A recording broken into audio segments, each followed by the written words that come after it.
여러분 안녕하십니까? 너무 아름다운 가을입니다. 한국에 4시즌이 있다는 게 너무 좋고, 봄은 봄대로 참 아름답고, 여름은 여름대로 좋고, 또 가을은 가을대로 좋고, 겨울은 겨울대로 좋은데 저는 이 가을이 너무 좋습니다. 아주 청명한 하늘, 그리고 맑은 햇살, 고운 단풍, 또 풍성한 오곡백과, 이 가을을 생각하면 너무 아름답고, 요즘 또 날씨가 너무 좋아서 성경을 읽기도 좋고, 여러분 지난 여름 굉장히 무더웠는데 이제 에어컨 안 틀고 아주 시원하고 너무 상쾌하죠. 오늘도 또 말씀으로 은혜를 입는 복된 시간이 되기를 바랍니다. 오늘 로마서 5장 말씀을 좀 읽고 또 로마서 3장을 이어서 제가 좀 읽겠습니다. 신약성경 제 성경은 245페이지입니다. 로마서 5장 12절과 20절을 읽겠습니다. 이러므로 한 사람으로 말미암아 죄가 세상에 들어오고 죄로 말미암아 사망이 왔나니 이와 같이 모든 사람이 죄를 지었으므로 사망이 모든 사람에게 이르렀느니라. 20절 율법이 가입한 것은 범죄를 더하게 하려 함이라. 그러나 죄가 더한 곳에 은혜가 더욱 넘쳤나니. 자, 조금 성경을 거꾸로 앞으로 넘겨서 3장 19절부터 제가 좀 읽겠습니다. 우리가 알거니와 무릇 율법이 말하는 바는 율법 아래에 있는 자들에게 말하는 것이니 이는 모든 입을 막고 온 세상으로 하나님의 심판 아래에 있게 하려 함이니라. 그러므로 율법의 행위로 그 앞에 의롭다 하심을 얻을 육체가 없나니 율법으로는 죄를 깨달음이니라. 이제는 율법 외에 하나님의 한 의가 나타났으니 율법과 선지자들에게 증거를 받은 것이라. 곧 예수 그리스도를 믿음으로 말미암아 모든 믿는 자에게 미치는 하나님의 의니 차별이 없느니라. 모든 사람이 죄를 범하였음에 하나님의 영광에 이르지 못하더니 그리스도 예수 안에 있는 구속으로 말미암아 하나님의 은혜로 값없이 의롭다 하심을 얻은 자 되었느니라. 24절 말씀까지 읽었습니다. 우리 안경혁 집사님 이번 김천 실내체육관에서 가진 실버 대잔치 일에 많은 분들 초청한 은혜로운 일에 간증을 했는데, 이번 실버 대잔치에 많은 우리 어르신들이 오셔서 공연도 참 즐겁게 보시고 또 목사님 말씀을 듣고 우리 죄가 이미 사해졌구나, 내가 의인이구나, 이런 믿음을 또 가진 분들이 그 복음을 듣고 이렇게 귀한 간증을 이렇게 하는 걸 들을 때 너무 감사했습니다. 여러분, 우리가 예수님을 깊이 알고 그 예수님의 마음을 알고 예수님 마음 안에 있는 하나님의 그 큰 사랑, 한없는 은혜, 예수님 안에 있는 능력과 지혜, 예수님 우리를 향해 갖고 계신 계획, 예수님이 우리를 위해 하신 일, 예수님이 우리에게 하신 약속을 바라보게 되면 너무너무 감사하고, 예수님과 우리 마음이 연결되면 인생이 너무 평안하고 행복하고 깨끗하고 아름다운 인생이 되어집니다. 옛날에 어떤 왕자가 있었어요. 이 왕자가 이제 신하들을 데리고 사냥을 가고 싶었어요. 그래서 이제 말을 타고 왕궁을 벗어나서 막 숲속을 지나 사냥을 하다가 어떤 한 마을에 이르렀는데 그 마을에 가서 보니까 어떤 시골 처녀가 있는데 살기는 시골 동네에서 살지만 이 아가씨가 천사같이 아름답고 너무 깨끗하고 순수하고 겸손한 거예요.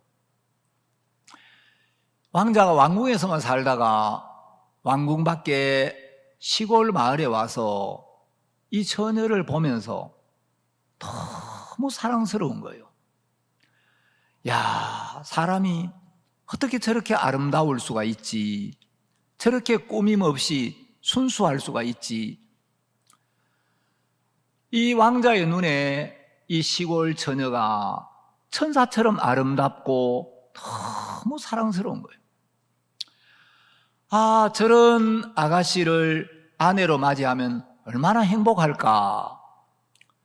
물론 왕자니까 왕자가 권력으로 나는 이 나라 왕의 아들인데 내가 그대를 아내로 삼고 싶노라. 그대 뜻이 어떠하뇨? 나와 함께 왕궁으로 오라고 명령해도 뭐 문제가 안 되지만 그러나 법으로 명령으로 해가지고 마음을 얻을 수는 없잖아요. 이 처녀가 마음으로 자기하고 사랑을 해야 되는데 왕자 마음에 이 처녀가 계속 떠오르고 이 처녀 때문에 아무 일을 할 수가 없는 거예요. 왕궁에 돌아왔는데 왕궁에 와서도 계속 그 아리따운 시골 처녀가 생각이 나면서 이 처녀 생각에 다른 일을 할 수가 없었어요. 그래서 내가 그 아가씨를 아내로 맞이해야 되겠다. 어떻게 하지? 그래서 내가 왕자입니다. 그대가 왕궁에 와서 나의 아내가 되어달라고. 그렇게 하면 혹시 이 처녀가 자기는 뭐 왕자 왕비가 되는 거 별로 원치 않는데 마지 못해 왕자의 명이니까 마음 없이 오면 안 되잖아요. 그래서 이 왕자가 생각을 깊이 하다가 이제 왕자의 옷을 벗고 평복으로 갈아입고 이 아가씨를 아내로 맞이하기 위하여 그 마을에 가서 방을 하나 얻어가지고 목수가 됐어요. 왕자가 뭐 목수 일을 해봤겠습니까?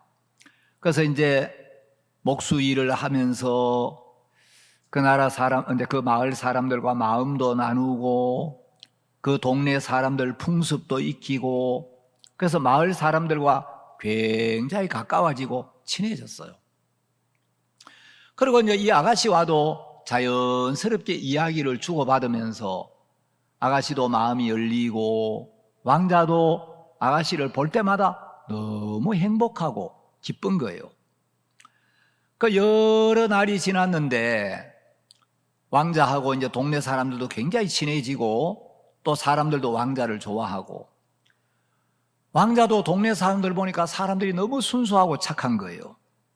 특히 그 아가씨를 보면 야, 너무 마음도 곱다. 얼굴도 참 예쁘지만 마음도 너무 곱고 아름답다. 그래서 이제 이 아가씨하고 가까이 대화도 하고 마음을 주고받고 이러면서 마음이 굉장히 가까워졌어요. 이 아가씨도 우리 동네에 언제부터 와서 사는 저 목수 청년 참 사람이 좋다. 사람이 참 진실하고 정말 참 훌륭한 청년이다. 이런 생각을 하게 될 무렵에 이 왕자가 이제 이야기를 했어요.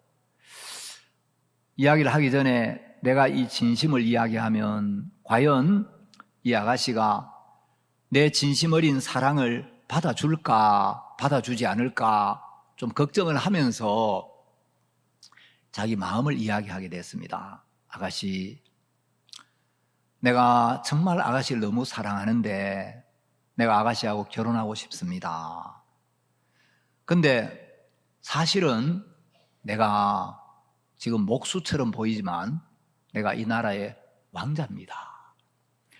내가 몇 개월 전에 사냥을 왔다가 우연히 이 시골 마을에 들렀는데 아가씨를 보는 순간 아가씨가 천사처럼 아리답고 너무 깨끗하고 너무너무 마음씨도 비단같이 고와서 내가 첫눈에 반했는데 내가 왕궁에 돌아가서도 아가씨 생각 때문에 다른 일을 할 수가 없었습니다.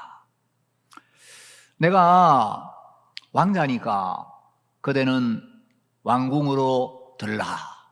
그리고 나의 아내가 되라. 뭐 명령으로 해도 되지만 그러나 내가 아가씨의 마음을 얻고 싶어서 사실은 이 동네에 온 것은 내가 뭐 목수 일을 해가지고 밥 먹고 살려 온 게 아니고 아가씨가 너무 사랑스러워서 아가씨를 얻고 싶어서 내가 목수로 변장을 해가지고 왔습니다. 내 아내가 되어주면 안 되겠습니까?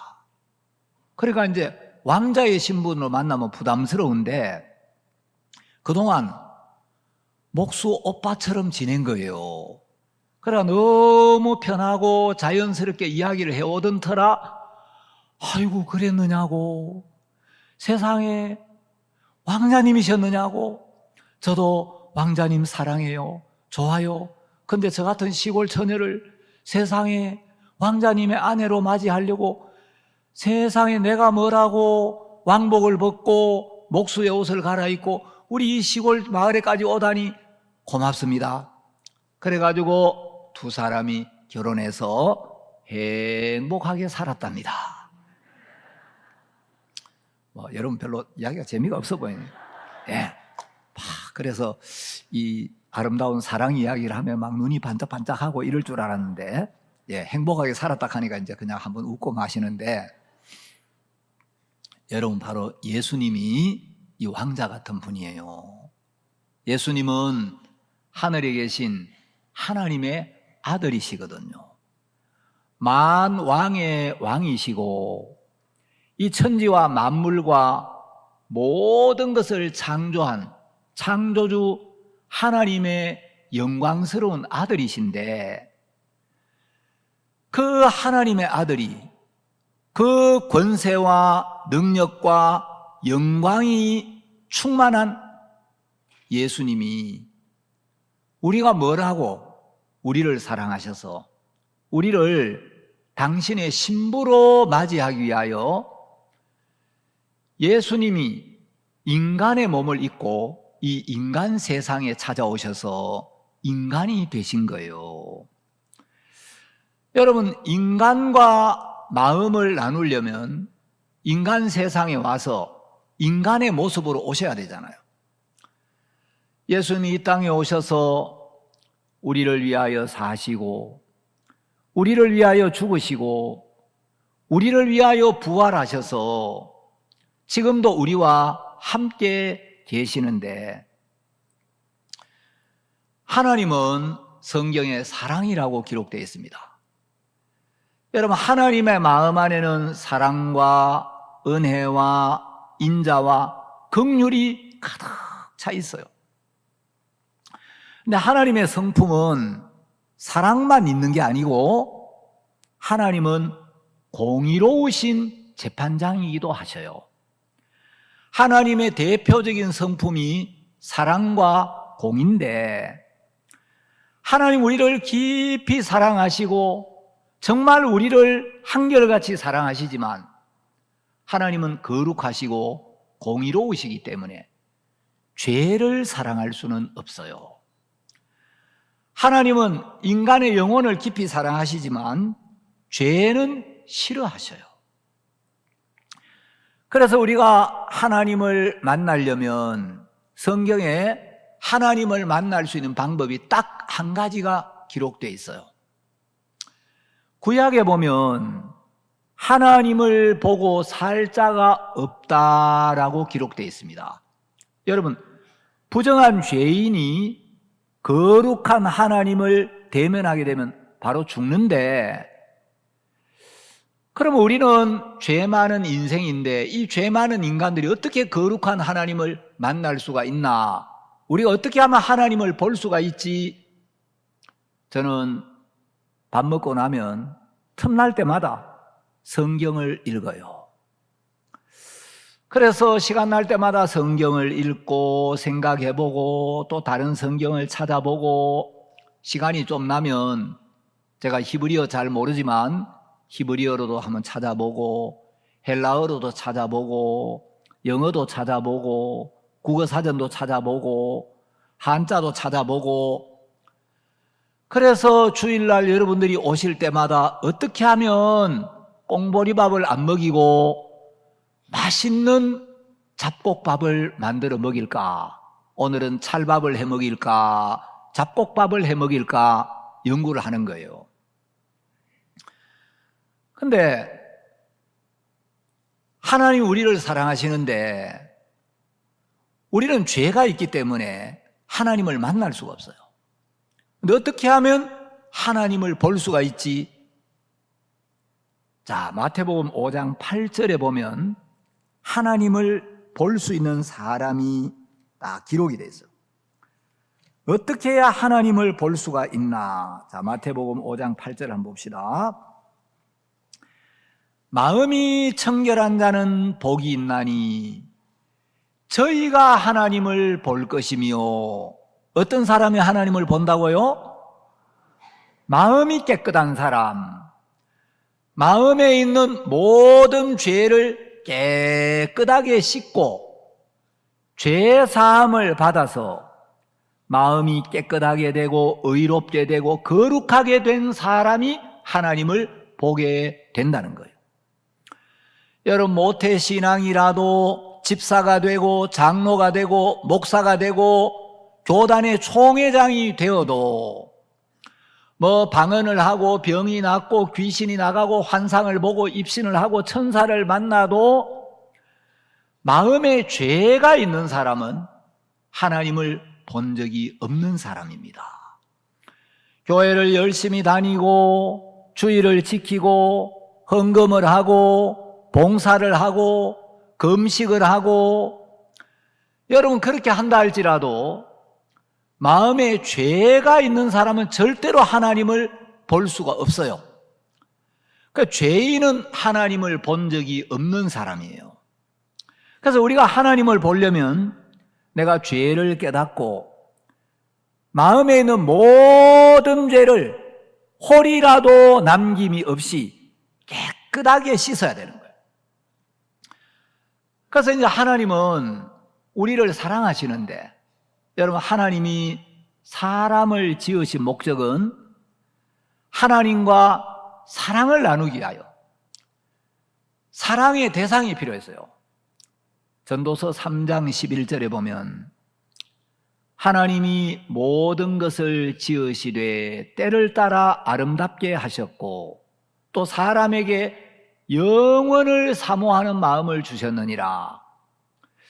여러분, 짐승은 영원한 것을 사모하는 마음이 없어요. 짐승은 그냥 본능밖에 없습니다. 그런데 모든 생물들 중에 사람만이 영원한 세계, 영원한 평안, 영원한 안식, 영원한 나라를 사모하는 마음이 있어요. 사람은 영원한 생명을 사모하는 마음이 있어요. 그러니까 사람은 누구나 영원한 생명, 영원한 은혜, 영원한 평안, 영원한 나라를 사모하는 마음이 있는데, 우리가 뭘 사모한다는 것은 사모하는 대상이 있어야 되는 거예요. 자, 이 왕자님이 그 아리따운 시골 아가씨를 보고 너무 사모하는 마음이 생긴 거예요. 자, 사모하는 대상이 없으면 사모하는 마음이 안 일어나죠. 자, 처녀들이 멋있는 총각을 보고 사랑하는 마음이 일어날 때, 또 총각들이 아리따운 아가씨를 보고 사모하는 마음이 일어날 때, 그건 대상이 있는 거예요. 하나님은 사랑인데 이 사랑이라는 것은 사랑을 부어주고 사랑을 쏟아붓고 또 내가 사랑을 부어주는 그 대상으로부터 사랑을 받을 때 온전히 만족하고 행복해지고 기뻐지는 게 사랑이에요. 사랑은 사랑할 대상이 있어야 되는 거예요. 하나님은 사랑으로 충만하신데 그 사랑을 부어주고 그 사랑을 나눌 대상이 필요해서 그 사랑의 대상으로 사람을 만드셨어요. 요즘 그 찬송인지 아닌지 잘 모르겠는데 누가 지은 노래에 보면 당신은 사랑받기 위해 태어난 사람, 그런 가사 있죠? 예. 여러분 모두는 사랑받기 위해 태어난 사람이고 모든 사람들은 하나님의 형상을 따라 하나님의 모양대로 지어져서 하나님의 사랑을 받을 수 있는 대상으로, 하나님과 사랑을 나눌 수 있는 대상으로 지으셨는데 하나님은 우리를 너무너무 사랑하시고 우리에게 은혜를 베풀기를 원하시는데 인간들의 마음에, 세상에 죄가 들어오게 되었어요. 하나님은 사람은 사랑하지만 죄를 사랑하지는 않아요. 하나님은 죄를 미워하셔요. 호리만한 죄도 죄가 있으면 하나님을 만날 수가 없고, 요한복음 9장 31절에 보면 하나님이 죄인을 듣지 아니하시고 경건하여 그의 뜻대로 행하는 자는 들으시는 줄을 우리가 아나이다. 자, 하나님은 죄인을 듣지 않으십니다. 자, 이 말씀이 하나님의 말씀이라면 여러분이 큰 죄든 작은 죄든 여러분 마음에 호리만한 죄라도 죄가 있다면 여러분이 아무리 열심히 간절히 기도해도 하나님은 여러분의 기도를 듣지 않으십니다. 그러면 내가 죄를 가지고 열심히 간절히 뜨겁게 기도해야 되는 게 아니고 내 기도를 듣지 못하도록 가로막고 있는 죄의 문제를 해결을 해야 되는 거예요.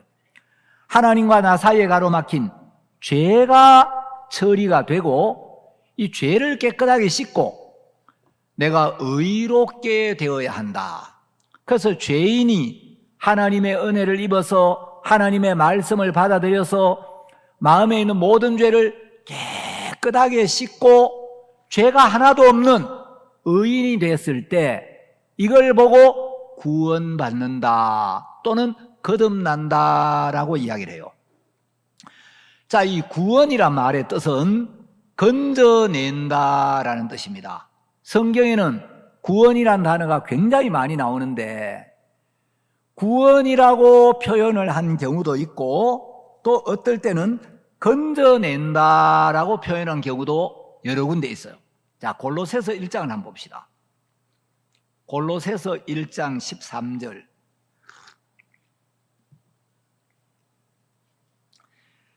그가 우리를 흑암의 권세에서 건져내사 그의 사랑의 아들의 나라로 옮기셨으니, 여기 13절에 그가는 하나님인데 하나님이 우리를 흑암의 권세에서 건져내사, 자 여기 보니까 건져내사가 있죠. 이 건져내는 걸 구원이라고 합니다. 자, 구원은 어떤 위험이나 어떤 좋지 않은 상태에 빠져 있는 사람을 거기서 온전히 건져내서 안전한 상태에 옮겨두는 걸 구원이라고 해요. 그래서 여기도 보면은 그가 우리를 흑암의 권세에서 건져내사, 자 건져냈죠. 그냥 건지기만 한 게 아니고 그 다음에 그의 사랑의 아들의 나라로 옮기셨으니, 자 건져서 하나님의 사랑의 아들의 나라로 옮겼다. 자, 이 왕자가 그 시골 처녀를 사랑해서 시골에서 왕궁으로 이끌어 들여가지고 이 왕자의 사랑을 다 부어주고 왕궁에 있는 모든 걸 누릴 수 있도록 이제 옮긴 거죠. 데려가서 옮긴 거죠. 여러분, 우리를 건져내서 안전한 상태로 옮기는 것을 구원이라고 해요. 그러니까 예수님은 우리를 죄에서 건져내서 이제 죄가 없는 안전한 상태, 거룩한 상태에 우리를 옮겨주기를 원하셨는데, 자, 예수님은 이제 우리가 죄 가운데 빠져 죄로 말미암아 멸망을 당하는 걸 원치 않아서 우리를 죄에서 구원하기 위해 이 땅에 오셨습니다. 그래서 2000년 전 이 땅에 오셔서 이제 우리를 구원하는 일을 하시는데, 여러분, 죄 사함을 받으려면 먼저 죄가 있어야 하고 죄를 지어야 해요. 여러분, 죄가 없는 사람, 죄를 범한 적이 없는 사람은 죄 사함을 받을 수가 없어요. 아무리 실력 있는 의사라도 병에 안 걸린 사람은 치료를 해줄 수가 없고, 아무리 유능한 기술자라도 고장나지 않은 기계는 고쳐줄 수가 없어요. 그래서 우리가 구원을 받으려면 먼저 내가 죄인이구나, 내 안에 죄가 있구나, 나도 크고 작은 많은 죄를 지었다, 내 속에 죄가 들어왔고 또 내가 죄를 지었다는 게 인정이 돼야 돼요. 자, 죄 사함을 받으려면 내가 죄인인 것이 발견되고 내가 죄가 있다, 죄를 지었다는 사실도 인정이 되어야 되지만, 이 죄값, 그 죄로 인하여 우리가 받아야 될 형벌이 있는데, 그 죄로 인하여 받게 되는 벌이 영원한 지옥의 형벌이라는 거예요. 로마서 5장 15절, 오늘 우리가 이제 읽은 본문에 보면 죄로 말미암아 사망이 왔다라고 기록되어 있는데, 성경에는 사망이 한 가지만 있는 게 아니고 두 가지 사망이 있어요.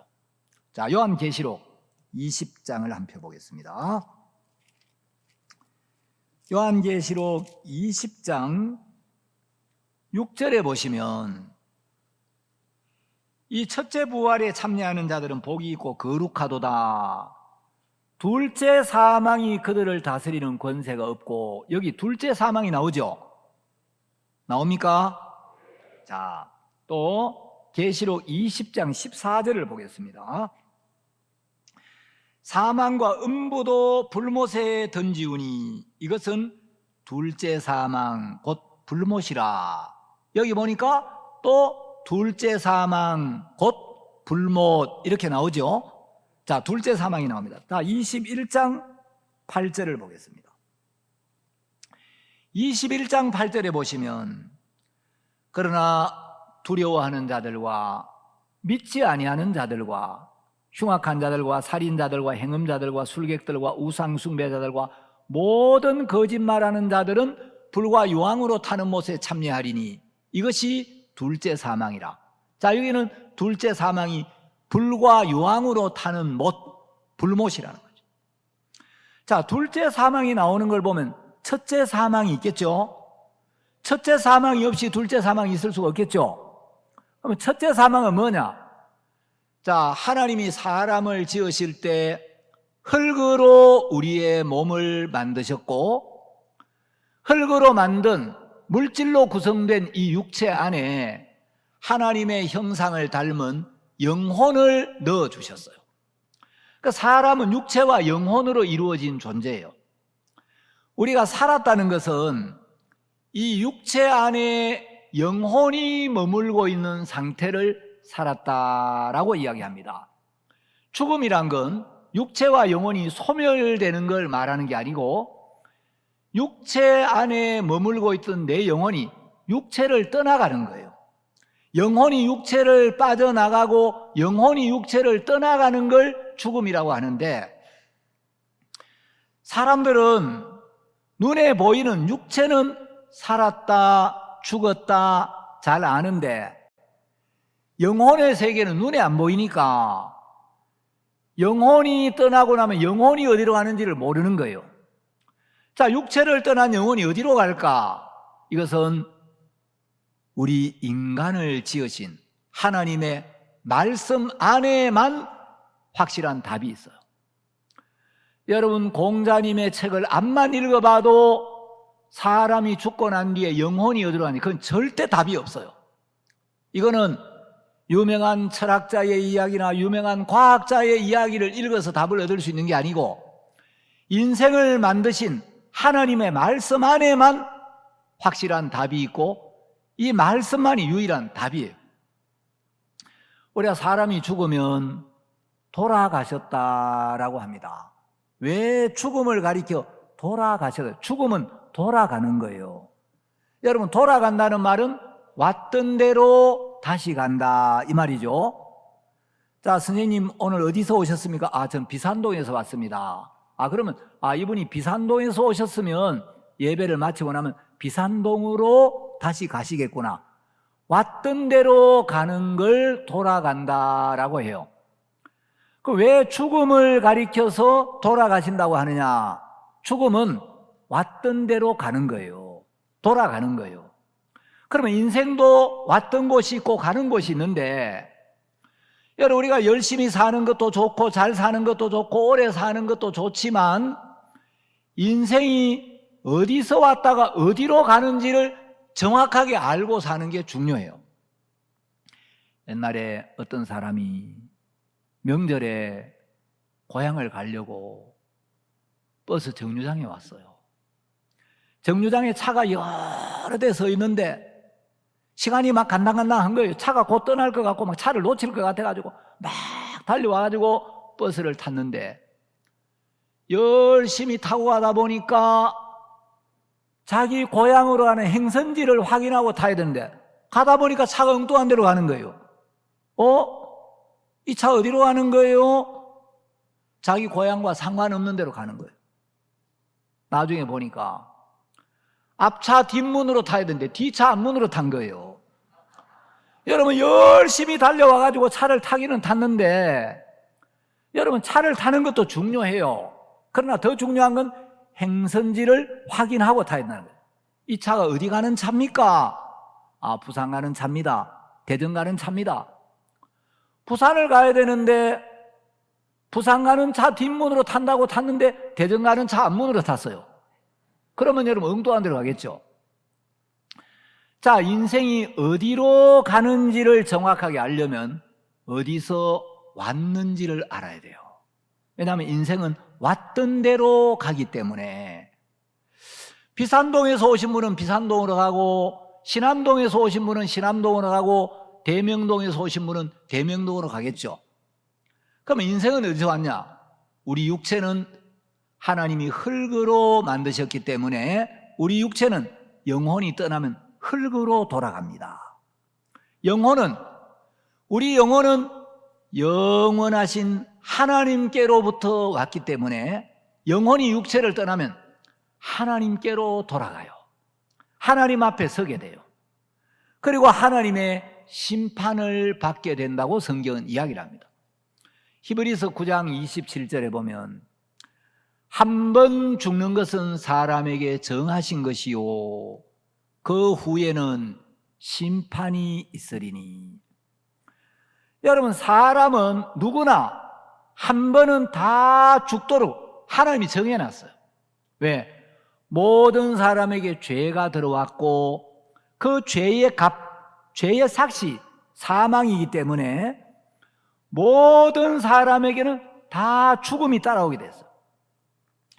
자, 그래서 이제 한 번은 죽고 하나님의 심판대 앞에 서면 심판을 받는데 하나님은 뭘 보고 심판하느냐? 장로교회를 나갔느냐? 감리교회를 나갔느냐? 침례교회를 나갔느냐? 성결교회를 나갔느냐? 이런 걸 보고 심판하는 게 아니에요. 성경을 많이 읽었느냐, 적게 읽었느냐, 기도를 많이 했느냐, 적게 했느냐, 이런 걸 보고 심판하는 게 아니고 하나님은 사람의 마음 중심을 보시고 그 마음에 죄가 있느냐, 죄가 없느냐, 죄를 깨끗하게 씻고 왔느냐, 죄를 그냥 가지고 왔느냐, 그걸 보고 심판하는 거예요. 여러분, 집사가 되고 장로가 되고 목사가 되어도 교단의 총회장이고 신학 박사라 할지라도 그 마음에 하나님이 보실 때 죄가 있으면 그 죄로 말미암아 심판을 받고 죄인은 영원한 지옥 불못에 떨어지게 되고, 하나님의 은혜를 입어서 마음에 있는 죄를 깨끗하게 씻고 온 사람은, 죄 사함을 받은 사람을 성경에는 의인이라고도 하고 성도라고도 해요. 자, 성도라는 말은 한자로 거룩할 성 무리 도자예요.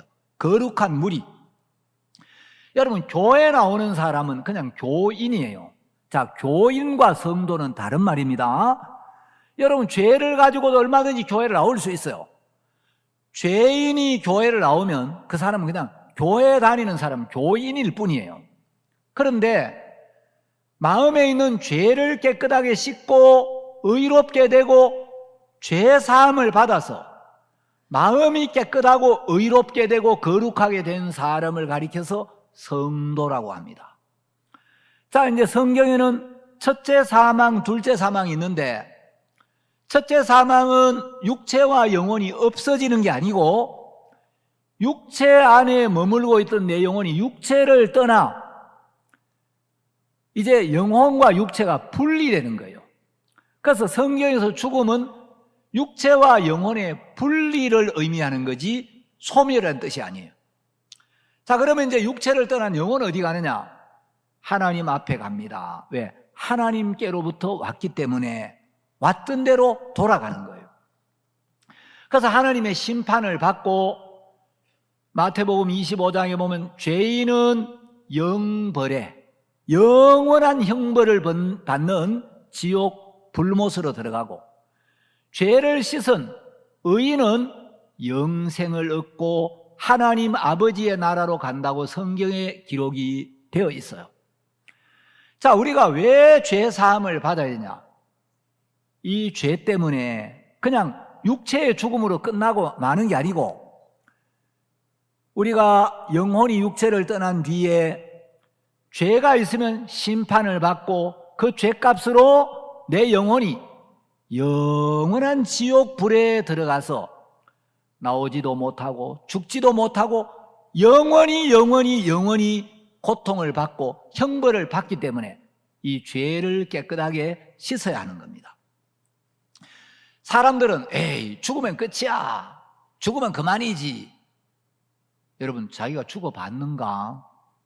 죽어보지도 않고 큰 소리 빵빵 쳐요. 그럼 목사 양반, 당신은 죽어봤어? 저도 안 죽어봤어요. 안 죽어봤지만 죽음의 세계 속에 들어갔다가 나오신 분이 있는 거예요. 죽음의 세계를 통과하고 나오신 분이 예수님이에요. 예수님은 친히 죽음을 맛보신 분이에요.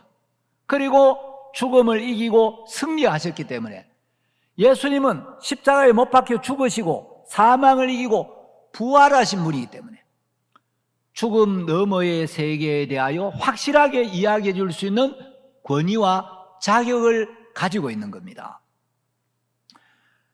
여러분, 이 세상에 많은 사람들이 왔다가 갔습니다. 이 지구에 수많은 사람이 살다가 갔는데 죽음을 이기신 분, 죽은 사람을 살리신 분은 예수님밖에 없어요.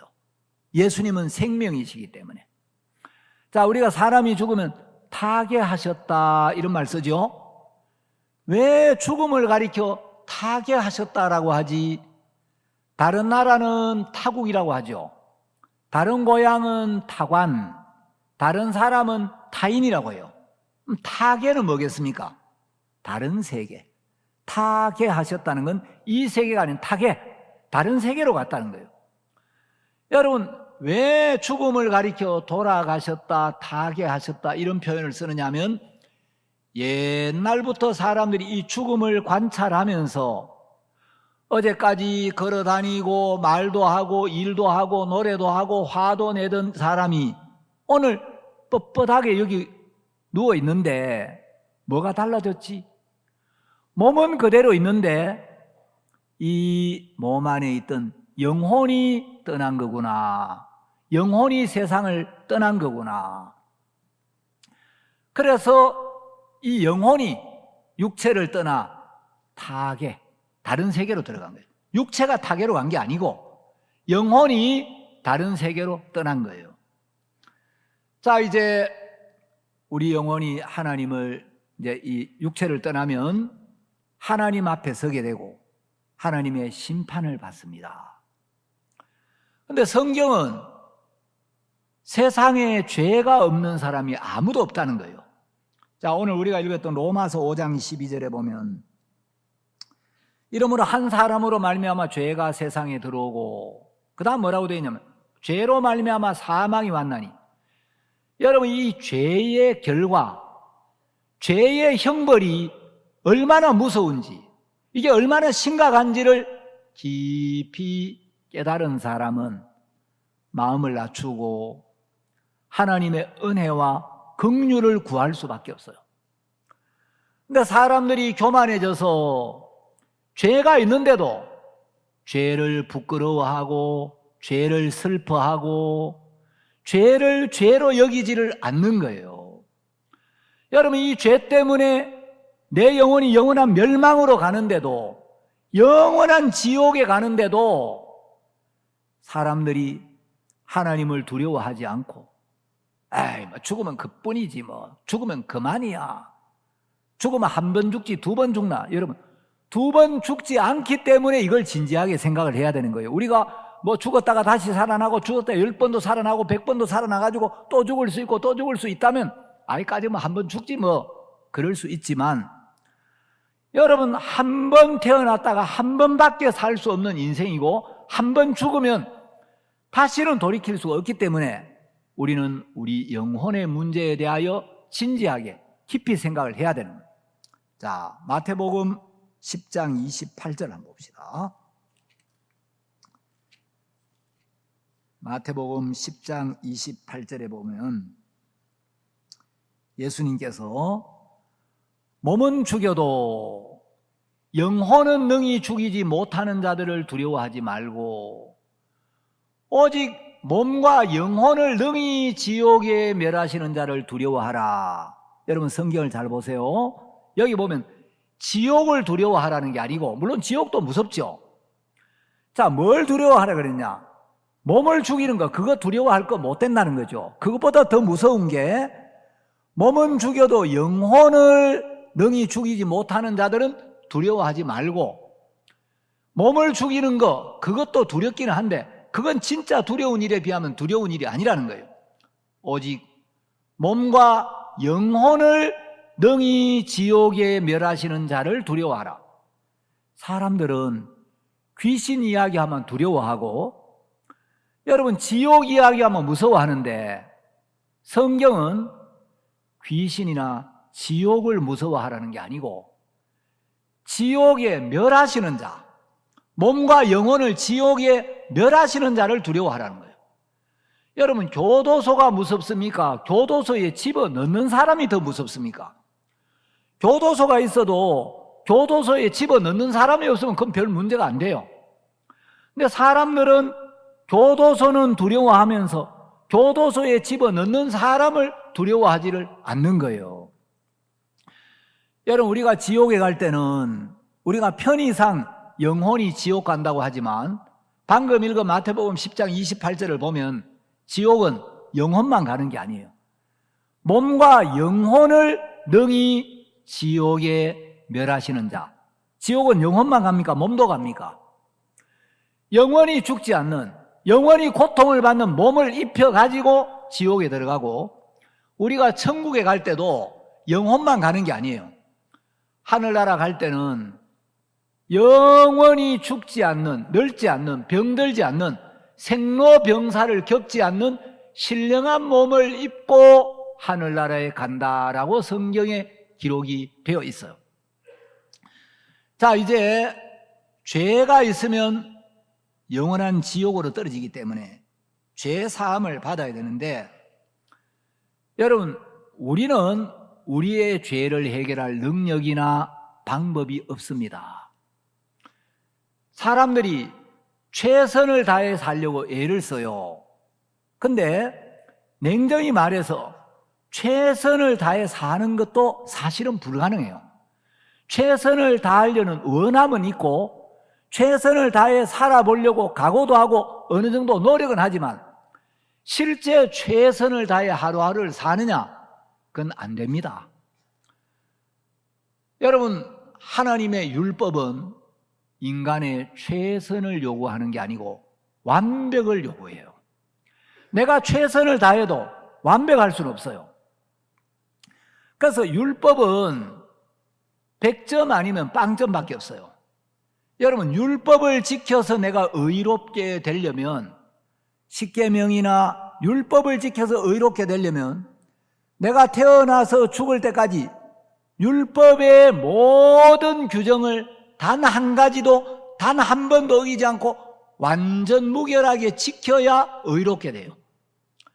그런데 여러분, 우리가 어떻게 율법의 모든 규정들을 하나도 어기지 않고 완벽하게 지켜서 의롭게 되겠습니까? 예수님은 마태복음 5장 27절 이하에서 여자를 보고 음욕을 품는 자마다 마음에 이미 간음하였느니라. 자, 음욕만 품어도 마음에 간음한 거다. 요한일서 3장 15절에 보면 그 형제를 미워하는 자마다 살인하는 자다. 네가 마음에 남을 미워하면 칼로 찔러 사람을 죽이지 않아도 마음에서는 이미 살인이야. 여러분, 골로새서에 보면 탐심을 품으면 그건 우상숭배라고 이야기를 하고 있어요. 여러분이 탐심이 한 번도 안 일어나고 살 수 있습니까? 남의 좋은 걸 보고 한 번도 탐이 안 난 적이 있어요? 불가능하죠. 여러분, 거짓말 한 번도 안 하고 살 수 있어요? 사람들은 몰라도 아는 척, 못나도 잘난 척, 없어도 있는 척, 더러워도 깨끗한 척, 얼마나 거짓된 마음으로 사는지 몰라요. 여러분, 우리가 거짓말하지 않고 사는 건 불가능합니다. 우리가 남을 한 번도 미워하지 않고 엄나는 생각 한 번도 품지 않고 한 번도 탐욕을 품지 않고, 그건 신만 그렇게 할 수 있지 인간은 절대로 그렇게 할 수 없어요. 자, 그래서 하나님은 우리를 창조하신 분이고 하나님은 전지전능하신 분이기 때문에 우리 인간을 근본적으로 아셔요. 우리는 우리를 모르는데 하나님 우리를 우리보다 더 잘 아시는 거예요. 자, 시편을 한번 찾아보겠습니다. 시편 104편인가 모르겠는데 시편 103편입니다. 14절. 이는 저가 우리의 체질을 아시며 우리가 진토임을 기억하심이로다. 여러분, 하나님은 우리의 체질, 우리의 기질, 우리의 체질을 잘 알고 계세요. 하나님은 우리를 처음부터 알고 계시고 우리를 완전하게 알고 계시고 근본적으로 우리를 알아요. 우리의 성품, 우리의 연약함, 우리의 부족함 다 알고 계세요. 자, 시편 139편을 한번 보겠습니다. 하나님이 우리를 어떻게 아시는지를 기록해 놓았습니다. 시편 139편 1절. 여호와여, 주께서 나를 감찰하시고 아셨나이다. 주께서 나의 앉고 일어섬을 아시며 멀리서도 나의 생각을 통촉하시오며 나의 길과 눕는 것을 감찰하시며 나의 모든 행위를 익히 아시오니 여호와여, 내 혀의 말을 알지 못하시는 것이 하나도 없으시니이다. 자, 하나님은 우리의 체질도 아시고 내가 앉고 일어섰는 것도 아시고 내 생각을 다 알고 계시고 내가 가는 길도 알고 계시고 내가 눕는 것도 아시고 내 모든 행위를 익히 아신다는 거죠. 하나님은 우리를 통째로 아셔요. 완벽하게 아셔요. 모든 걸 아셔요. 자, 그러면 나의 모든 것을, 내 혀의 말을 알지 못하는 게 하나도 없다 그랬어요. 하나님은 내가 하는 모든 말을 다 알아요. 여러분, 요즘 세상에 개인적으로 좀 믿고 비밀하게 이거 너만 알아 하고 이야기했는데, 특히 정치인들 보면 믿고 개인적으로 이야기했던 말 까발려가지고 녹음 파일 다 까발리고, 여러분 진짜 세상에 믿을 사람 없구나 그런 걸 많이 느끼는데, 세상 사람들도 몰래 녹음을 하고 그 비밀이 드러나고 하는데, 하나님은 여러분 우리가 하는 모든 것들이 녹음이 되는 게 아니고 하나님에게 녹화가 다 되고 있어요. 우리 마음이 전부 녹화가 되고 있고, 우리가 하는 모든 행동, 우리가 모든 삶이 하나님께는 전부 녹화가 다 되고 있어요. 자, 그러면 여러분, 우리가 하나님 앞에 나아갈 때 하나님이 내 모든 걸 아시고, 내 기질도 아시고, 내 성격도 아시고, 내 체질도 아시고, 내 행위를 다 아시고, 내가 하는 말까지 다 알고 계신다면, 우리 마음을 다 보신다면, 하나님 앞에 나아갈 때 내가 나를 고쳐서, 꾸며서, 가리워서 좀 잘해서 나아가야 할 필요가 있겠습니까? 없겠습니까? 나를 잘 모르는 분 앞에 나아갈 때 포장을 해서 좀 따듬어서 고쳐서 나아가야 할 필요가 있을지 모르지만, 이미 내 마음, 내 생각, 내 말, 내 행위를 완벽하게 다 알고 있고 다 보고 계시는 분 앞에 나아갈 때는 그냥 나아가면 돼요. 하나님, 저는 이런 인간입니다. 하나님 더 잘 아시잖아요. 내가 얼마나 연약한 인간인지, 얼마나 부족한 인간인지, 얼마나 미련한 인간인지, 내가 얼마나 부끄러운 인간인지 하나님 이미 아시잖아요. 그래서 여러분, 신앙이란 건 자기를 고치는 게 아니에요. 내가 나를 고쳐서 나아가는 게 아니고 내 모습 이대로. 그래서 찬송가에도 보면 내 모습 이대로 주 받으옵소서, 그런 찬송이 있죠. 여러분, 하나님은 내가 잘해서 다듬어서 고쳐서 나오는 걸 원치 않고 내 자신의 모습을 정확하게 발견하고 인정하고, 하나님, 제가 저를 보니까 제가 이렇네요. 제가 이런데 하나님, 저는 이런 인간밖에 안 되는데 저에게 은혜를 좀 베풀어 주십시오. 저를 긍휼히 여겨 주십시오. 제가 하나님의 은혜와 긍휼을 잊고 싶습니다. 하나님이 저를 깨끗게 해주시면 제가 깨끗해지겠고, 하나님이 저를 새롭게 해주시면 제가 새로워지겠고, 하나님이 저를 붙들어 주시면 제가 하나님께 붙잡힌 바 될 것이고, 하나님이 저를 지켜주시면 제가 안전하고, 하나님이 저를 도와주시면 제가 부족해도 평안을 누릴 수 있겠습니다. 하나님이 저를 좀 맡아서 하나님 저에게 은혜를 입혀주십시오. 그렇게 나아오기를 원하는 거예요. 제가 지난주에 푸에르토리코, 도미니카, 멕시코 수양회를 마치고 왔어요. 가는 데마다 집회가 너무 좋았어요. 푸에르토리코에는 국가 조찬 기도회 회장이라는 분이 오시고, 도미니카에도 또 산티아고 전 시장님도 오시고, 또 말씀 너무 잘 듣고, 멕시코에는 정말 그 나라의 대표급 목사님들이 많이 오셨어요. 그래서 한 분은 이번 여름에 우리 대구 왔다 가신 분인데 너무 반가워하더라고요. 그래가 이제 CLF 모임을 하는데 선교사님이, 목사님, 오늘 토요일이고 내일 주일인데, 내일은 주일이기 때문에 이 목사님들이 한 교회에 몇천 명씩 목회를 하는 분들입니다.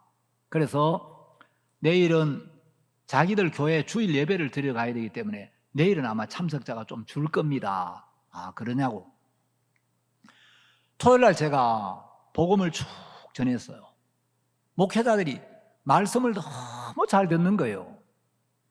그래서 이제 주일은 좀 적게 오겠다. 근데 복음을 듣고 나서 목회자들이 주로 잘 안 풀려서 질문을 하는 게 요한 1서 1장 9절이에요. 만일 우리가 우리 죄를 자백하면 저는 미쁘시고 의로우사 우리 죄를 사하시며 모든 불의에서 우리를 깨끗하게 하실 것이요. 그래서 이제 죄 사함을 받고 나도 자꾸 죄를 고백해야 죄 사함을 받는다는, 사실은 이건 그런 의미가 아닌데, 그래서 이제 제가 이걸 좀 풀어줘야 되겠다. 주일 오전에 이야기를 해야 되겠다. 토요일 오전 오후에 복음을 쭉 전했어요. 말씀을 너무 잘 듣고, 또 멕시코 수양에 그 부시장님이 오셨는데, 부시장님이 축사만 하고 가실 줄 알았는데, 이분이 따로 와가지고 목사님 저도 기도를 좀 받고 싶다고 그러라고.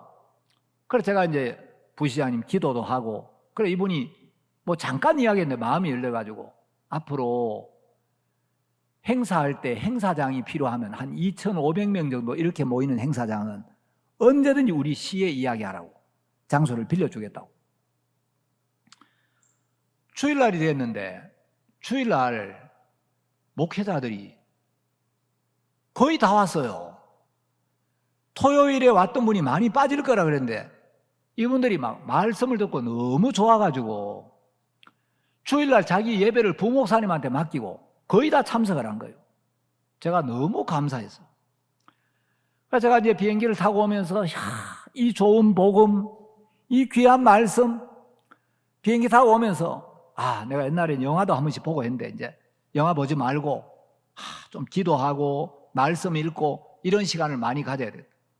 그 17시간 타고 오는데 비행기 안에서 성경도 읽고 또 말씀도 정리하고 너무 좋았어요. 근데 한국에 오니까 좀 시차도 있고 그래서 그런지 비행기 타고 오면서 성경을 좀 많이 읽고 했는데 이제 민수기를 쭉 정리하고 왔는데 한국에 오니까 뭐 마음이 나쁘거나 어둡거나 이런 건 아닌데 멕시코에서는 막 충만했거든요. 막 하나님이 하여튼 막 성령을 충만하게 하셔가지고 풍선에 막 바람을 잔뜩 불어넣으면 풍선이 빵빵해지듯이 제 마음이 빵빵했는데 비행기 타고 한국에 내리니까 바람이 좀 빠지는 거예요. 충만했는데 이 충만함이 유지가 돼야 되는데 뭐 그렇다고 제가 죄를 짓거나 나쁜 건 아닌데 그 빵빵했던 게 약간 빠져나가는 거예요. 그래서 제가 이 빵빵해야 되는데 이 계속 빵빵했는데 왜 이렇게 자꾸 좀 뭐가 빠지지? 자꾸 뭐가 빠지네. 그래서 제가 막 이 빵빵해지게 하려고 이 빵빵해야 되는데 이게 안 돼요. 그래 하나님 이게 왜 이렇습니까? 하나님이 네가 아무리 은혜를 입어도 너 자신은 항상 빵점이라는 걸 알아야 돼. 은혜를 입어도 은혜 입은 너는 기대할 게 없어. 네 안에는 은혜 입을 조건이 하나도 없어. 네가 네 안에서 은혜 입을 조건을 찾고 네가 네 자신에게 기대를 두면 공고해질 수밖에 없어. 너는 은혜를 입어도 역사가 있어도 쓰임을 받아도 너는 항상 빵점이야. 신앙은 네 안에서 은혜 입을 조건을 찾고 네 안에서 하나님을 기쁘게 할 조건을 찾아야 되는 게 아니라 하나님을 기쁘게 할 수 있는 조건은 예수님에게만 있어. 예수님을 바라봐야 돼. 하나님, 빵빵하던 제가 좀 이 빵빵한 바람이 좀 빠지고 약간 좀 뭐가 허전한데요. 왜 이렇습니까? 네가 너를 기대하면 안 돼. 네가 빵빵해야 되는 게 아니고 네가 그렇기 때문에 주를 바라보고 너를 주께 맡겨야 돼. 하나님이 내가 이런 걸 아시겠다. 그러면 내가 빵빵해지려고 애를 써야 되는 게 아니고 하나님이 또 빵빵해지도록 은혜를 베풀어 주시면 내가 빵빵해지고, 하나님이 바람을 빼시면 내가 바람 빠진 상태로 있으면서 하나님 제가 이렇습니다. 근데 저는 바람이 좀 빠졌거든요. 저는 마음이 좀 뭔가 허하네요. 그런데 이건 나고 내 마음은 이렇고 나는 그런데 나를 향한 주의 마음은 어떠하지? 내 마음은 이런데 내 모습은 이런데 내 상태는 이런데 이건 나고 내가 보는 내 모습이고, 하나님은 나를 향해 어떤 마음을 갖고 계시지? 하나님은 뭐라고 약속하셨지? 여러분, 나를 고쳐야 되는 게 아니라 나를 향한 주의 마음, 주의 약속을 바라봐야 된다는 거죠. 고린도 후서 10장 12절에 보면 우리 어떤 자기를 비교하는 자와 더불어 말할 수 없다. 저희가 자기로서 자기를 헤아리고 자기로서 자기를 비교하니 지혜가 없도다. 자, 여기 어떤 자기를 칭찬하는 자로 더불어 감히 짝하며 비교할 수 없느라. 사단은 자꾸 자기를 높이는 일을 해요. 자기를 칭찬하는 자. 근데 자기로서 자기를 헤아리고 자기로서 자기를 비교하니 지혜가 없도다. 여러분, 자기로서 자기를 헤아린다는 건 뭐냐면 자기 잣대로 자기를 평가한다는 거예요. 자기 기준으로 자기를 평가하면, 여러분, 자기 기준으로 자기를 보면 내가 왜 이렇지? 너무 충만했는데, 너무 좋았는데, 놀라운 역사가 있었는데 왜 이렇게 바람이 빠지고 왜 이렇게 좀 뭐가 허전하지? 자, 나는 그래요. 나는 그런데 그건 나고 내가 헤아린 나고, 하나님은 나를 향하여 어떤 마음을 갖고 계시지? 하나님 나에게 뭐라고 약속하시지? 중요한 건 내가 나를 헤아렸을 때, 내가 내 상태를, 내 모습을 평가했을 때 어떠냐? 이게 중요한 게 아니고 나는 그렇다는 거예요. 나는 공고해졌다가 충만해졌다가 밝아졌다가 어두워졌다가 뭐 역사가 있다가 없다가 부지런하다가 게으르다가 또 말씀의 인도를 받다가 육을 따라가기도 하고, 나는 그래요. 근데 그건 나고 나는 그런데 주님은 나를 향하여 어떤 마음을 갖고 계시지? 주님은 나하고 달라. 나는 자꾸 내 마음의 영향을 받는 거예요. 내 마음이 이러네, 내 모습이 이러네, 내 상태가 이러네. 근데 중요한 건 내 마음이 아니고, 내 마음은 이런데, 내 마음은 어두울 때도 있고 내 마음은 좀 가라앉을 때도 있고 한데 주님의 마음은 어떠하시지? 주님은 뭐라고 약속하셨지? 주님을 바라봐야 된다는 거죠. 지난주에 제가 누가복음 15장 둘째 아들을 향한 아버지 이야기를 했습니다. 자, 누가복음 15장에 나오는 둘째 아들이 아버지를 떠나 먼 나라로 가서 아버지께 돌아오기 전까지 아버지 앞에 잘한 건 하나도 없었어요. 단 한 번도, 단 한 가지도 잘한 게 없어요. 아버지를 떠나 먼 나라로 가 있는 동안 둘째 아들이 한 건 전부 더러운 것, 부끄러운 것, 악한 것밖에 없었어요. 그러니까 마귀가 둘째 아들에게 네가 이런 짓을 하고 네가 이런 삶을 살았는데 무슨 낯짝으로 아버지 앞에 돌아갈래? 네가 이 모습을 하고 이런 삶을 살고 아버지께 돌아가면 아버지가 너를 받아주실 것 같아? 아버지가 너를 싫어하실 거야. 책망하실 거야. 정죄하실 거야.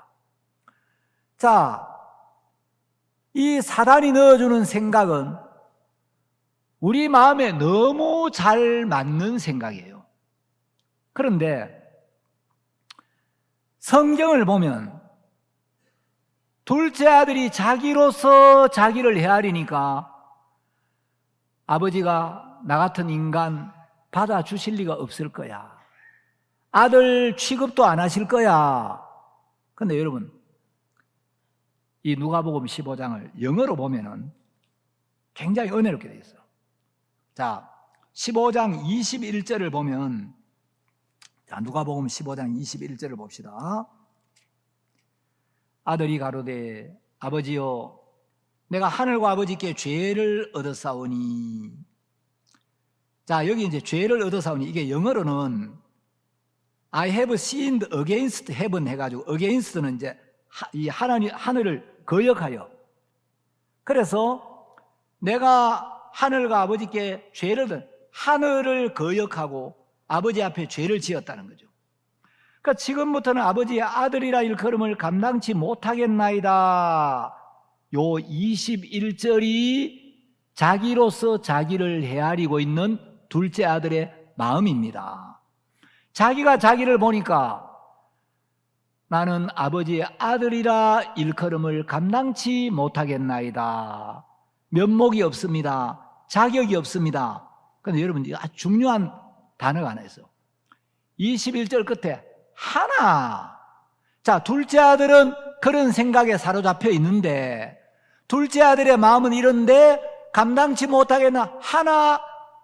아버지는 종들에게 이르되, 요 하나 아버지는, 요게 영어 성경에는 22절에 But the father said. But, 여러분, 이 but이라는 접속어는 앞에서 쭉 설명한 내용과 완전히 반대되는 내용, 좀 어려운 말로 역접 관계를 나타내는 접속사라 그래요. 앞에서 설명해오던 내용과 같은 맥락으로 쭉 이어지는 접속사, 그리고 그래서 이런 거는 순접 관계 접속사라고 하고, 이건 역접, 앞에서 지금까지 설명하던 내용과 전혀 반대되는 완전히 다른 내용의 접속사예요. 그래서 영어 성경에는, 우리말도 하나 아버지는 이렇게 되어 있는데, 영어 성경에는 But the father said. But 둘째 아들은 그런 마음을 가지고 있고, 둘째 아들은 그런 생각 속에 사로잡혀 있는데, 아버지 마음은 전혀 다른 거예요. 아버지는 둘째 아들을 꾸짖거나 정죄할 마음이 전혀 없고, 둘째 아들이 돌아오기만을 간절히 바라고 있는 거예요. 제가 오늘 말씀을 준비하면서 오늘 설교의 주제는 But Now예요. But Now. 제가 설교 제목을 늘 한글로만 이제 유튜브에 올렸는데, 오늘은 영어로 한번 올리려고. 오늘 설교의 주제는 But Now. 자, 로마서 3장을 보겠습니다. 자, 로마서 3장 20절. 그러므로 율법의 행위로 그의 앞에 의롭다 하심을 얻을 육체가 없나니 율법으로는 죄를 깨달음이니라. 자, 우리가 십계명을 비롯한 율법을 지키고 율법을 행해서 하나님 앞에 의롭다, 깨끗하다, 온전하다, 거룩하다, 그렇게 할 수는 없다는 거죠. 율법의 행위로는, 율법을 행하고 율법을 지켜서는 하나님 앞에 의롭다고 함을 얻을 육체가 없다. 율법으로는 죄를 깨달음이니라. 율법은 지키라고 주신 법이 아니고 죄를 깨닫고 하나님의 은혜 앞에 나오라고 주신 법이에요. 그런데 21절에 보면 이제는 율법 외에 하나님의 한 의가 나타났으니. 자, 여기 이제는, 요게 좀 번역이 아쉽게 됐어요. 요 이제는이 우리 한국어 성경에는 이제는 하고 돼 있는데 영어에는 but now라고 돼 있어요. 자, but은 역접 관계라 그랬죠. 율법을 지키고 율법을 행해서는 절대로 우리가 의롭게 될 수 없는데 but now, 이거는 but. 자, 이제 율법의 행위로는 의롭게 될 수 없지만 but 다른 방법으로 의롭게 되는 길이 열려 있다는 거예요. 내가 내 자신을 고치고 잘해서 노력해서 하나님 앞에 의롭게 될 수는 없는데 but 그럼에도 불구하고 이제 but now, now는 지금이죠. 이제는 상황이 달라졌다는 거예요. 내가 선을 행하고 내가 율법을 지키고 내가 잘해서 의롭게 될 수는 없는데 내가 해가지고는 안 되니까 하나님이 우리를 사랑하셔서 예수님을 보내서 예수님을 통해 의롭게 되고 깨끗해지고 구원을 받고 영생을 얻고 하나님의 자녀가 되고 하늘나라 가는 길을 열어놓았다는 거예요. 그래서 영어 성경에도 이 but now 이렇게 되어 있는데 로이드 존스라는 성경학자가 있었어요. 이 로이드 존스는 이 but now를 어떻게 설명해요? 그러나 이제는, 이제 영어로는 그러나 이제는 이 말이죠. 그래서 이 but now라는 이 두 단어는 위대한 트럼펫 소리라는 거예요. 대전환을 알리는, 국면에 완전히 새로운 전환을 알리는 위대한 트럼펫 소리다. 자, 우리가 내가 잘해서 내가 율법을 지켜서 내가 선을 행해가지고는 절대 완벽하게 될 수가 없는데 우리가 해서 안 되니까 하나님이 예수님을 보내서 그 예수 그리스도에게 우리의 모든 죄를 담당시키신 거예요. 내가 율법을 지키지 못한 모든 죄를 예수님께 담당시키고 내가 태어나서 죽을 때까지 짓는 모든 죄를 예수님에게 담당을 시켜서 예수님이 그 죄값을 치르고 예수님이 내가 받아야 될 심판을 받으시고 내가 받아야 될 모든 형벌을 받으시고 예수님이 십자가에서 우리의 죄를 완벽하게 씻어서 예수님으로 말미암아 우리 죄가 사해지고 깨끗해지고 의롭게 되는 길을 열어놓으신 거예요. 자, 그래서 이제 이 but now, 이것은 but now, 그러나 이제는 율법으로는 의롭게 될 수가 없었는데 이제는 우리가 의롭게 된다는 거죠. but now, 이제는 죄인이 의인으로, 사망에서 생명으로, 절망에서 소망으로, 어둠에서 빛으로 우리가 옮겨지게 되었다는 겁니다. 그래서 이제는 율법 외에 하나님의 한 의가 나타났으니, 이게 이제 but now 요 단어가 헬라어에도 대라고 되어 있어요. 헬라어. 이제 영어로는 but now라고 되어 있는데 헬라어로는 대라고 되어 있는데 요 대라는 단어도 이제 로이드 존스가 대전환점이다. 그래서 이것은 죄인이 의인으로 변화되는 대전환점을 나타내는 위대한 트럼펫 소리다. 이렇게 이야기를 했어요.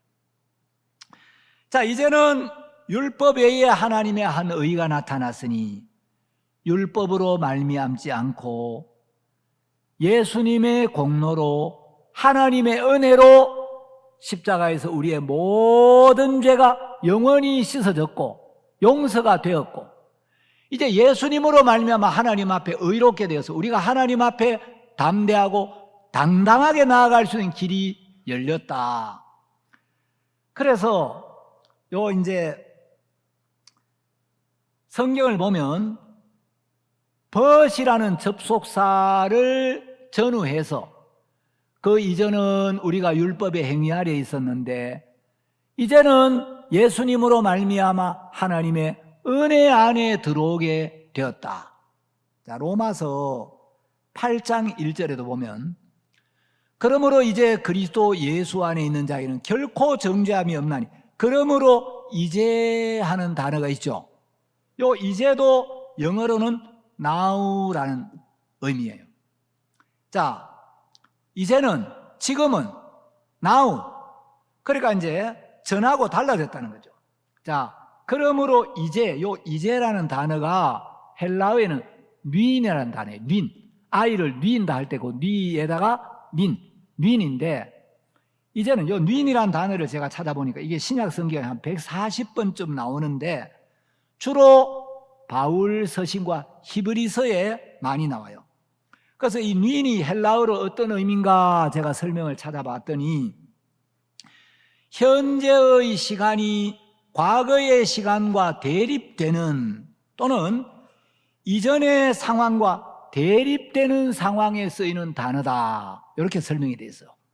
자, 그러므로 이제 그리스도 예수 안에 있는 자에게는, 자, 이제는 과거의 시간과 대립되는 현재의 이전의 상황과 대립되는 상황에 이제 뉘인이 쓰인다는 거죠. 자, 지금까지 우리는 죄인이었고 복음을 만나기 전까지 우리는 정죄를 받았는데 예수님이 오셔서 우리의 모든 죄를 담당하시고 그 죄의 벌을 받기 위하여 십자가에 못 박혀 죽으시고 그 죄를 씻은 증거로 당신의 피를 십자가에서 아낌없이 흘려주셨습니다. 성경은 예수님이 흘리신 그 피가 우리의 모든 죄를 영원토록 씻었고 그 피로 영원한 속죄가 이루어졌다고 하나님이 보증을 하신 거예요. 여러분, 성경은 하나님의 판결문이기도 하고 하나님의 보증서예요. 자, 이 하나님의 보증서에 히브리서 9장 12절에 보면 오직 자기 피로 영원한 속죄를 이루셨다. 예수님이 흘리신 피로 내가 과거에 지은 죄든 오늘 지은 죄든 앞으로 지을 죄든 마음으로 품은 죄든 생각으로 지은 죄든 몸으로 지은 죄든 행동으로 지은 죄든 내가 볼 때 아무리 크고 아무리 많고 아무리 부끄러운 죄라 할지라도 예수님이 흘리신 피는 그 모든 죄를 넉넉히 씻었기 때문에 그 모든 죄를 완벽하게 씻었기 때문에 하나님은 예수님이 흘리신 피를 보시고 이제 너희들의 모든 죄가 사해졌다. 너희들은 깨끗해졌다. 너희들은 의롭게 되었다. 너희들이 죄를 안 지어서 율법을 지켜서 스스로 의롭게 된 게 아니고 예수님께서 너희들의 모든 죄를 담당하시고 그 죄와 함께 십자가에 못 박히셨고 예수님이 그 죄의 벌을 받은 증거로 피를 흘리고 죽으셨기 때문에 죄의 삭시 사망인데 예수님이 죽으셨기 때문에 너희들의 모든 죄의 값이 지불되었어. 그래서 십자가 이후로는 너희들의 죄가 없고 하나님이 너희들을 보실 때 이제는 더 이상 죄인이 아니라 의롭다, 깨끗하다라고 보증을 하셨다. 여러분, 하나님의 보증서를 못 믿으면 뭘 믿겠습니까?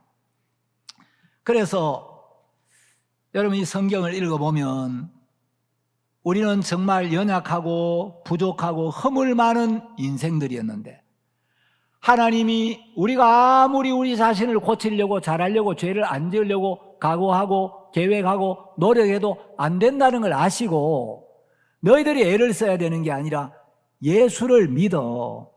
내가 예수를 보내서 예수에게 너희들의 모든 죄를 담당시켜서 예수가 너희를 대신하여 십자가에 못 박히고 예수가 십자가에 못 박혀 죽을 때 너희들의 모든 죄가 함께 못 박히고 예수의 피로 너희들의 죄가 영원히 완벽하게 씻어지도록 할 테니까 예수가 너희들의 모든 죄를 다 씻고 나면 그러면 우리 죄가 사해졌구나.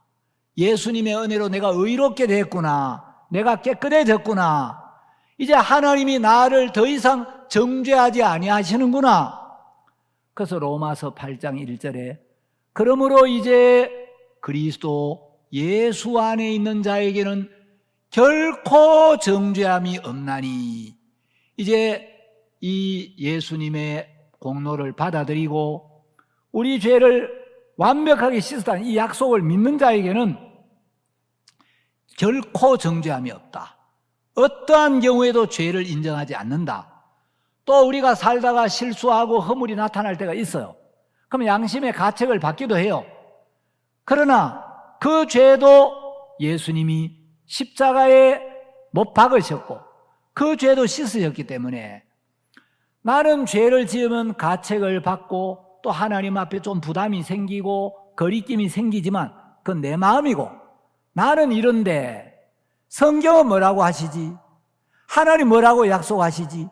나를 향한 하나님의 마음은 어떠하시지? 하나님은 감당치 못하겠나요? 하나 제일 좋은 옷을 내어다가 입혀라. 율법의 행위로는 의롭게 될 수 없는데 하나님은 우리를 의롭다. 왜? 예수님을 보시고 예수님이 우리를 의롭게 하셨기 때문에 의롭다고 약속을 하신 겁니다. 이 말씀을 믿으면 여러분은 예수님 안으로 들어와서 이제 예수님과 하나가 되고 예수 안에서 예수님의 인도를 받는 복된 삶이 시작되는 겁니다. 오늘 말씀은 여기까지 드리도록 하겠습니다.